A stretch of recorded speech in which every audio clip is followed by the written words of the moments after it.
What's going on, y'all? Machiavelli Mills TV. So a lot of people asking me, do I believe Lil J's rap career is over? Y'all, it's a wrap. You can take the L out of Lover. It's done.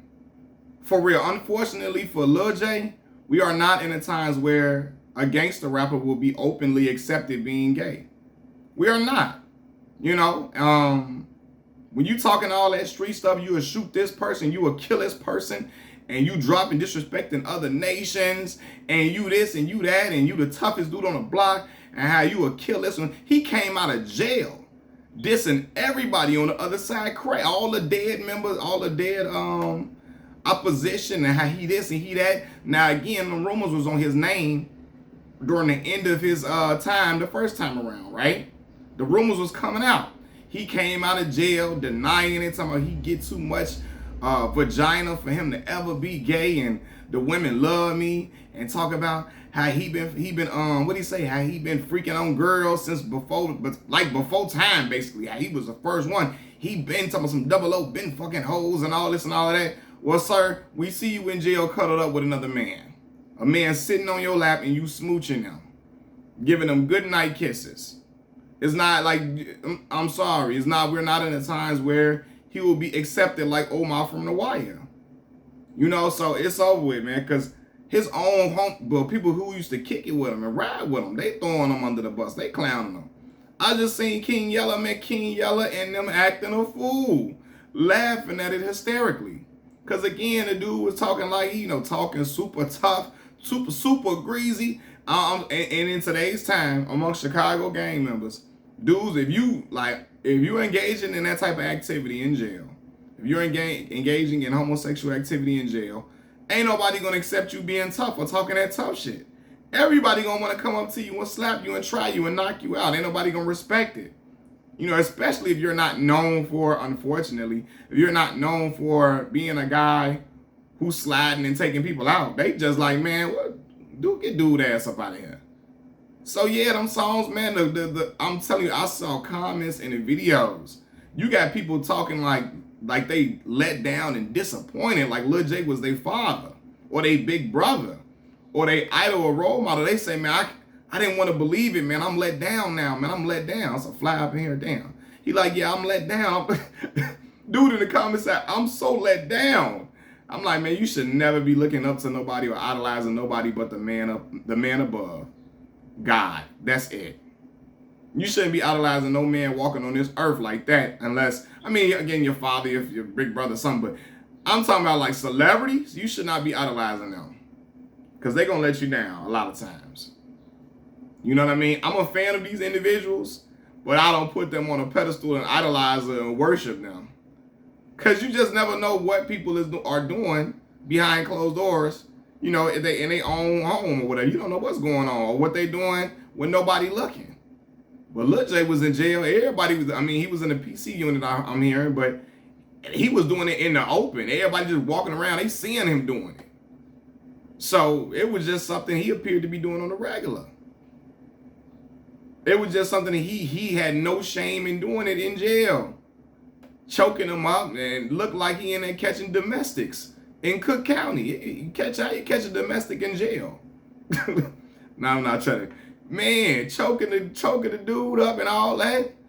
And the little dude that some people saying that's Lil J boyfriend, they crazy.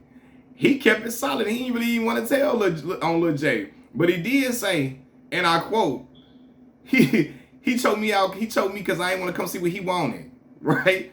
And people looking at Lil J like, what you wanted from him? What you was wanting? It looks very bad, man. When you talking all that tough gangster shit, if he wasn't a gangster rapper and he made real dope music, I think he probably would be able to overcome it. You know what I'm saying? What's the kid name that they saw a video of him doing some stuff, and people still came out in support of him? You know what I mean? I forgot who it was because I didn't listen to the artist, but it was a guy who had a video or something like that come out of him doing some stuff, and with another man, and he was still embraced and accepted, and still people still showed him love. It ain't gonna be the same for Lil J Double O, because he been too gangster.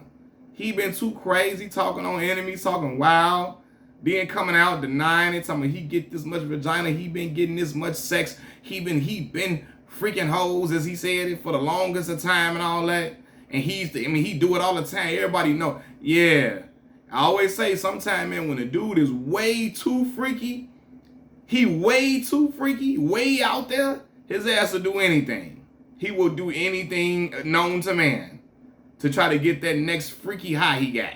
Because like I said in my previous video, it's a lot of men who are hypersexual. They done lost their virginities in trains when they was 8 years old. They big cousin made them hop on top of a girl while they running the train on a woman.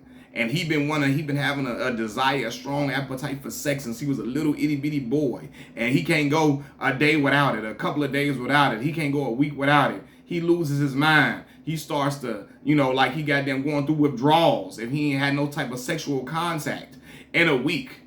It's dudes like that on a regular, like try to and be on some gang banging type time, super gang banging type time. They got a strong sexual appetite. They can't go a week or a few days without sex. And again, like I said, when they go to jail, y'all, that shit is not turning off in them. They feel like they gonna find a way to scratch that itch. And that's what Lil J in there doing, figuring out a way to scratch that itch. And they see him up in there, hugged up with dudes, men sitting on his lap, he kissing them and all type of stuff. It's a little wild, man. It's wild. And nobody's gonna believe the gangster talk, unfortunately, from him. Nobody gonna want to hear that from him because they're like, yo, all that gangster stuff, you ain't tell us the truth. You couldn't live in your truth. All that gangster stuff you talking about, and you in there hiding it. We gotta find out through some camera footage, man. Whoever, I'm telling y'all, the police gotta be releasing this footage from Cook County Jail. They gotta be the ones behind this because they don't want these rappers to be admired, to be revered. They want to tarnish these rappers' reputation so that when they come home, they're not celebrated and young shorties don't want to be like them, right? The problem with it is the police probably thinking it's going to curb other shorties from trying to take that path, but other shorties probably going to want to just keep taking that path and just want to be extra stand up in ways and be like, look, I don't need to do that because it's going to come back on me. I don't need to do that because it's going to come back on me. You know what I mean? But I see what the CPD doing. And listen, I'm for real though, even though I listen to the drill music and I enjoy the music a lot, I respect what CPD doing. You feel me? If these dudes out here living like they ain't living like they saying in they raps, and they out here looking, they claiming to be tough and they not. And yeah, you got to show these shorties that, listen, in jail, it's a whole different animal. So all that tough shit, that shit get left in the outside world. In jail, this is the stuff you will be faced with, certain consequences and repercussions and certain stuff you cannot run from. And no matter how tough you talking when you talk tough in them songs, sometimes it's gonna come back on you. So CPD, I think the police trying to let the shorties know this is what you gonna have to face when you in jail. You're not gonna always be around nothing but your gang members. You're not gonna always be around nothing but dudes from your community, dudes that you cool with. You're gonna be around opposition. And there's times you're gonna be outnumbered. And when you talking crazy like that, it's consequences to that when you go in jail. So first of all, they were saying, Lil J was in the PC unit because of all the stuff, all the dissing he did, all the crazy talking he was doing. Then when you in there and you on there again, you in there living that life like that, right? He trying to, man, I'm telling you, he saw somebody that ain't him. It looked just like him. And after that video of the choking, hey, he can deny it all he wants to. Man, that looked just like him. I seen him on there trying to grind all up on the dude from behind.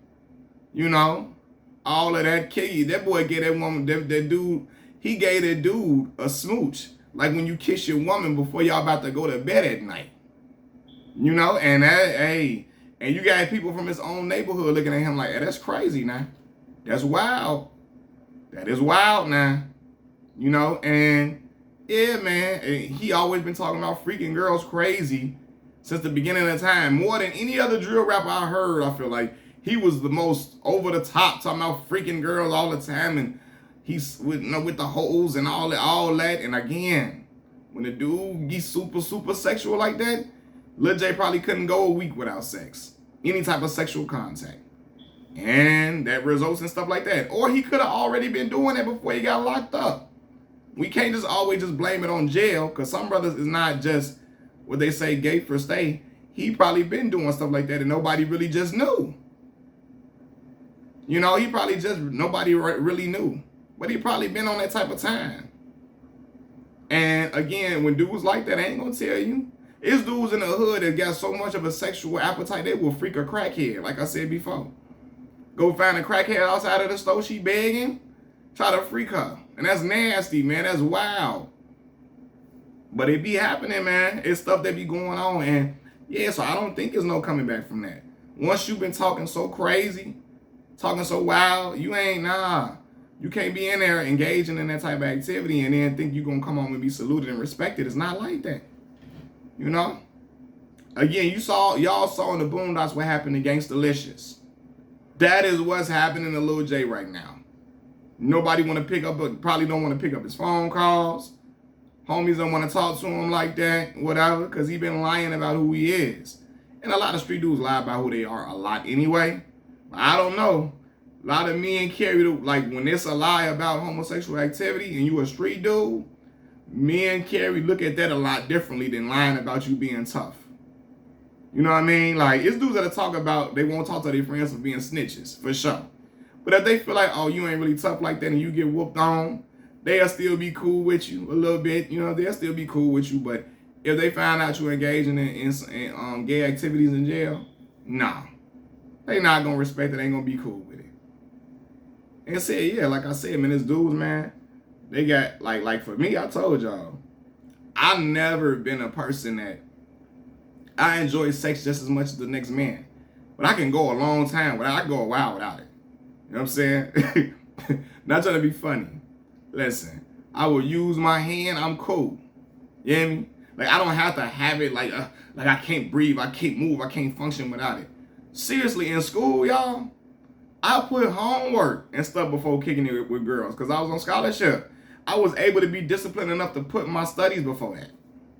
So I didn't have, you know, it was dudes in school that couldn't even put their respective sport before messing around with girls. They were just that like erratic with sex and all that, you know, and them the type of dudes, if they have to go away for a long time, in any type of fashion, especially in jail, when they ain't got no access to the outside world, and no, they got access to it, but they can't be on the outside world with no women, man, they get deprived, they will do anything. So you got one of them dudes, let me stop playing. But say, women, you got one of them dudes who were like, you know, they can't go a day or two without sex. They get locked up. I don't know. You might be looking at them, I told y'all my uncle was a CO. And he told me they got dudes on the yard with breasts and asses, paws, like women. And there's dudes in there that would just run to that because they just need to feel something. And they get tired of using their hand. Yeah, they get tired of using their hand. There's dudes like that. And apparently, Lil J say, hey, he ain't using his hand. You know what I'm saying? He's tough, man. I don't know, man. It's just wild, man. That's what it is, wild. But yeah, man, I think if he was a regular rapper, if he wasn't rapping about street stuff, I think he would be. People still probably would. I mean, people would look at him funny and clown him out for sure. But you still would have people that would be rocking with him. Look at, Taylor Bennett. Now, we never seen footage of Taylor. But Taylor admitted to being gay. Or bisexual, whatever, being bisexual, that's what he said. And he still be getting, like, don't nobody be, like, clowning him all the time, you know what I'm saying? Like, people clowned a little bit, but they don't be just openly disrespecting him and all of that, you know? And they just, all right, cool. He lived in his truth. He not no street dude. He ain't talking about killing dudes or whatever. They're like, all right, cool. You know what I'm saying? So, like, oh, he living in his truth. We ain't gonna disrespect dude. It's when you try to be gangster with it and you talking crazy, you would shoot them up, bang, bang, this one, and then you lying about how you running, you got girls over here, girls over there. He probably was doing stuff with girls outside of jail, but he probably was doing some other stuff on the side nobody knew about too, even before he went in jail. You know, and that's when the lines get blurred. Especially when you going to intervene, going back and forth between men and women like that, and women not knowing what you doing and all of that. That's when it gets wild and it gets dangerous. You know what I'm saying? So, yeah, man, I don't know. It's crazy. But yeah, if he was like Taylor Bennett, I think he would get it. His career would be fine. But unfortunately, he's not rapping like Taylor. He rapping like Chief Keef, Lil Durk now. You know, he rapping like real gangster type talk. And the streets don't accept that openly. Machiavelli Mills TV, I'm out. Peace.